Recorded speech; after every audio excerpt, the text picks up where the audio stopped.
તો સાબરકાંઠામાં પોલીસની કામગીરી સામે સવાલો ઉઠ્યા છે। કોંગ્રેસના જિલ્લા પંચાયતના પૂર્વ પ્રમુખે આક્ષેપ કર્યા, જિલ્લામાં દારૂ, ચરસ અને ગાંજાનું દૂષણ વધી રહ્યું છે।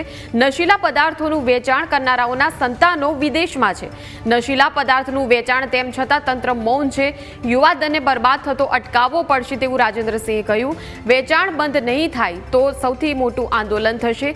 બુટલેગરો અને નશાનો કાળો કારોબાર કરનાર સામે એક થવાની તેમણે અપીલ પણ કરી છે। તો સોશિયલ મીડિયામાં પોસ્ટ મૂકીને આ પ્રકારે રોષ ઠાલવ્યો છે।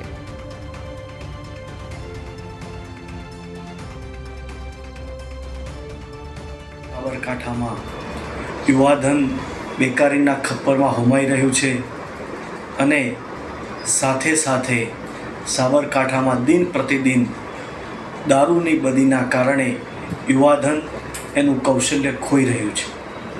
યુવાધન વ્યસનના રવાડે ચડી દારૂ, જુગાર, એમડી ડ્રગ્સ, ગાંજો, ચરસ જેવા માદક પદાર્થોનું સેવન કરી અને સમાજ માટે એક ચિંતાનો વિષય ઊભો કરી રહ્યું છે। આપણી નૈતિક ફરજ છે કે આ દૂષણ દારૂ વેચાવાનું અને દારૂ વેચનારાઓ અને દારૂ વેચવામાં સમર્થન કરનાર લોકોનું દારૂ, જુગાર, એમડી ડ્રગ્સ અને એને પ્રોત્સાહન આપી અને પોતાના ખીચા ભરતા સરકારના અધિકારીઓને આવનારી પેઢીની ચિંતા નથી, પણ આપણે જો જાગૃત નહીં થઈએ તો આપણી આવનારી પેઢી એ નકામી થઈ જશે।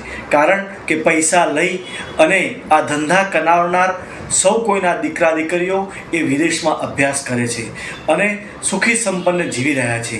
આવનાર સમયની અંદર સમગ્ર સાબરકાંઠાની અંદર આ બધીને દૂર કરવા માટે એક મોટું જન આંદોલન ઊભું કરવાની જરૂરિયાત હોય એવું મને લાગે છે।